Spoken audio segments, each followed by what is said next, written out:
Assalamualaikum warahmatullahi wabarakatuh. Perkenalkan, nama saya Janjang Asmarawati, NIM 1920624151 dari kelas MBKM, Prodi Pendidikan Seni Rupa, FBS UNY. Ini adalah video ujian mata kuliah Kebijakan Sosial, Prodi Administrasi Publik, FIS UNY. Kebijakan inklusif merupakan kebijakan di mana masyarakat yang memiliki keterbatasan sosial atau masyarakat rentan itu diajak untuk ikut dalam pengambilan keputusan, yang mana hal itu sebagai bentuk partisipasinya, yang nantinya segala sesuatu yang dianggap belum mensejahterakan masyarakat dapat segera diberikan keputusan yang adil, sehingga masyarakat nantinya akan merasa puas. Kepuasan yang diberikan oleh masyarakat tersebut itu dapat meningkatkan kepercayaan masyarakat terhadap pemerintah sebagaimana aktor yang bertanggung jawab atas kebijakan sosial. Hal ini didasari oleh teori yang menyebutkan bahwa kebijakan inklusif adalah kebijakan yang diformulasikan untuk kelompok masyarakat rentan dalam mengambil keputusan dan dalam rangka untuk meningkatkan aksesibilitas serta kebutuhan masyarakat rentan. Mengapa dibutuhkan kebijakan inklusif yang berdasarkan evidence-based policy? Karena dalam membuat kebijakan yang adil itu perlu adanya bukti yang ilmiah dan juga data yang jelas, agar nantinya terhindar dari berbagai permasalahan dan juga hambatan dalam mengimplementasikan kebijakan publik tersebut. Sehingga nantinya pelayanan sosial yang sudah pemerintah lakukan itu akan mengalami peningkatan, baik itu di sektor kesehatan, sektor pendidikan, sektor kesejahteraan sosial, dan juga administrasi kependudukan. Masyarakat luas, baik itu penyandang disabilitas, nantinya juga akan merasakan program dan anggaran yang sudah dicanangkan pemerintah karena sudah tepat sasaran. Hal ini berdasarkan dari teori yang dikemukakan oleh Bathier, yang mana penggunaan evidence-based policy ini itu digunakan dalam perumusan kebijakan karena adanya patologi-patologi dalam perumusan kebijakan yang mana dibuat berdasarkan dari intuisi, pengalaman, kemudian pengetahuan umum, kemudian ada ideologi dan juga opini, dan yang lebih buruk lagi dibuat berdasarkan kepentingan-kepentingan politik. Penggunaan evidence-based policy ini juga menurut Dai dalam teorinya itu dianggap sebagai maximum social gain, yang berarti pemerintah itu sebagai regulator harus mampu memilih kebijakan yang dapat memberikan manfaat optimal bagi masyarakat, dan kebijakan tersebut itu harus diperhitungkan secara rasionalitasnya, yaitu rasio antara pengorbanan dan juga hasil yang akan dicapai. Peluang untuk mewujudkan kebijakan inklusi di Indonesia dapat berjalan bila pembangunan yang digagas pemerintah berfokus pada siapa yang diberdayakan, bagaimana mereka diberdayakan, serta peran apa yang mereka mainkan setelah menjadi bagian dari kelompok yang diberdayakan. Lalu, hal ini juga bergantung pada pembangunan kota yang mampu menyediakan ruang partisipasi bagi masyarakat, terkhusus masyarakat miskin dan marginal. Visi Indonesia yang ingin dicapai pemerintah itu terwujudnya Indonesia yang sejahtera, demokratis, dan berkeadilan. Yang berdasarkan visi tersebut, peningkatan kesejahteraan akan diusahakan melalui pembangunan ekonomi yang berlandaskan pada keunggulan daya saing, kekayaan, sumber daya alam, sumber daya manusia, dan juga budaya bangsa. Tujuan penting ini akan dikelola melalui kemajuan penguasaan ilmu pengetahuan dan teknologi. Pembangunan dirancang secara adil dan merata dengan melibatkan seluruh masyarakat secara aktif, sehingga hasil-hasil pembangunan dapat dinikmati oleh seluruh bangsa Indonesia atau dengan menggunakan paradigma baru dari pembangunan inklusif. Kemudian tantangan yang dihadapi dalam konsep pembangunan yang inklusif itu berkaitan dengan kesempatan kerja di sektor formal, merupakan kunci bagi kemampuan rumah tangga untuk meningkatkan kesejahteraan. Namun demikian, sekalipun terdapat kesempatan kerja yang cukup besar, pengentasan kemiskinan tidak secara otomatis terjadi tanpa adanya kesetaraan dalam memperoleh kesempatan kerja.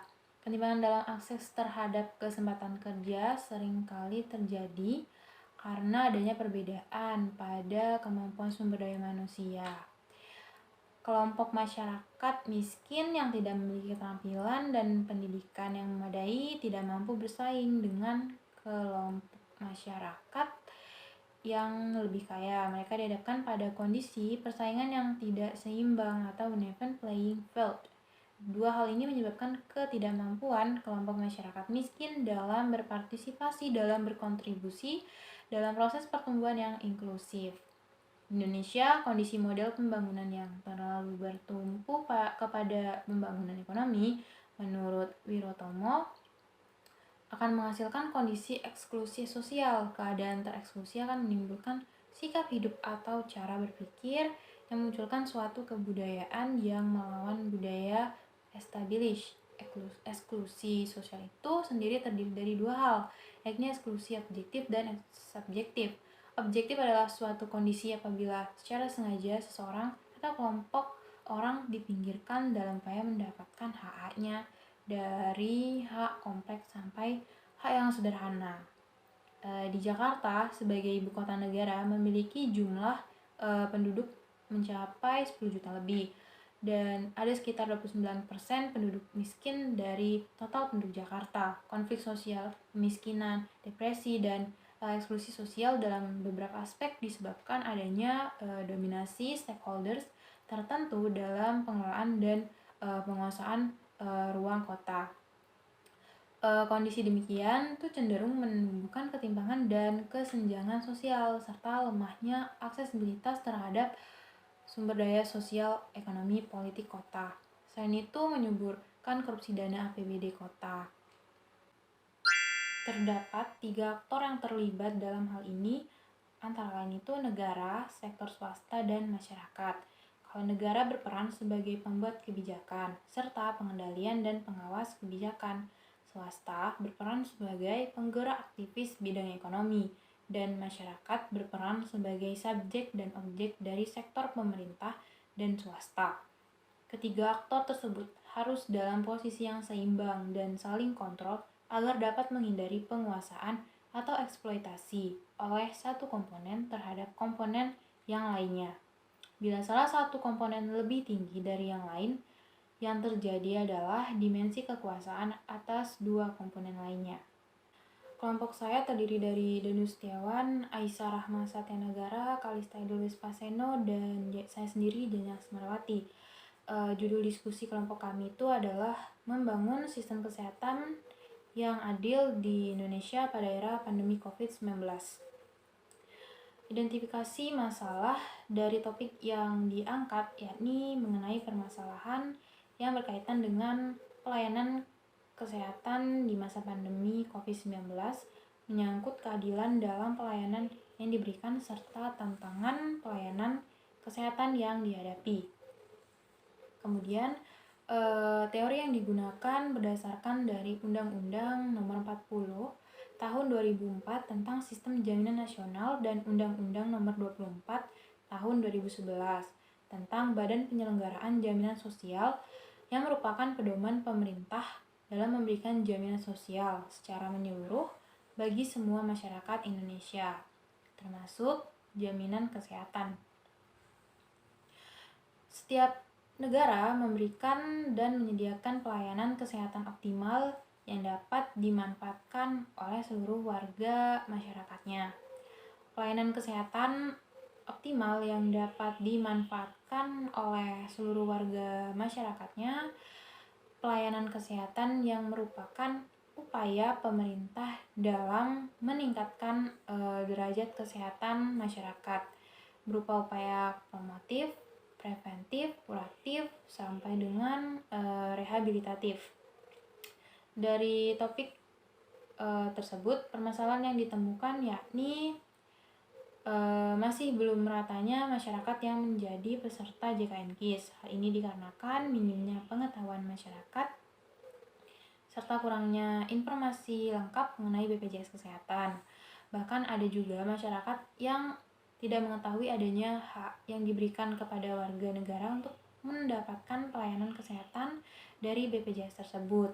Oleh karena itu, perlu adanya sosialisasi tentang BPJS secara menyeluruh, baik di kota maupun di desa pelosok, agar masyarakat dapat mengetahui pentingnya menjadi peserta BPJS. Kemudian iuran BPJS Kesehatan itu mengalami kenaikan di tengah kesulitan ekonomi peserta yang menunggak iuran. Iuran BPJS Kesehatan yang akan naik ini cukup tinggi, sehingga mengakibatkan masyarakat menjadi keberatan untuk membayarnya. Yang semula peserta itu golongan 1, itu turun menjadi peserta golongan 2. Apalagi di tengah pandemi banyak terjadi pemutusan hubungan kerja, sehingga kesulitan ekonomi itu menambah beban berat dengan naiknya iuran BPJS Kesehatan. Kemudian penerima bantuan yang bertambah namun tidak tepat sasaran. Adanya ketidaktepatan dalam penerimaan bantuan iuran tersebut itu membuat masyarakat menjadi berat dengan naiknya iuran BPJS. Membengkaknya iuran BPJS yang naik 100% itu mengakibatkan terjadinya penurunan golongan yang dulu ikut golongan 1 itu turun menjadi golongan 2 dan seterusnya. Kenaikan yang terjadi di golongan 3 tidak setinggi golongan 1 dan 2. Namun harus diantisipasi kemungkinan penambahan peserta PBI yang mana dapat menambah beban anggaran negara, apalagi jika dampak pandemi masih berlangsung. Kemudian ada rumah sakit yang penuh dan kurangnya tenaga kesehatan.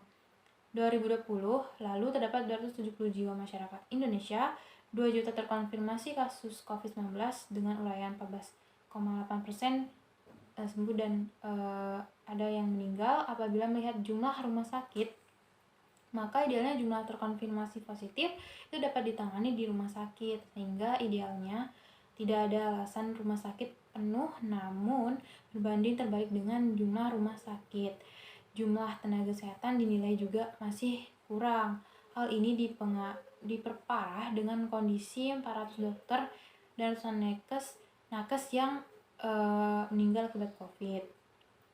Kemudian kesimpulan dari topik yang dibahas itu ialah dari upaya penanggulangan yang telah dilakukan masih ditemukan di lapangan ketidakadilan dalam sistem kesehatan, seperti penerima bantuan iuran yang salah sasaran, masyarakat yang belum memiliki jaminan kesehatan, juga tunggakan dari banyak peserta karena kenaikan iuran dan kurangnya fasilitas kesehatan yang dijamin BPJS. Melihat hal tersebut, peran pemerintah dan stakeholder adalah menentukan kebijakan yang dapat memberikan keringanan pada masyarakat di tengah polemik pandemi. Kemudian dalam kelompok ini itu saya berperan membuat video policy brief dan memasukkan elemen-elemen pendukung seperti berita terkait topik permasalahan. Kemudian menurut saya itu di peringkat terakhir karena saya membuat video policy brief setelah data sudah disusun dan telah didiskusikan bersama kelompok mengenai topik permasalahan yang diangkat. Baik, sekian dari saya. Terima kasih dan selamat malam.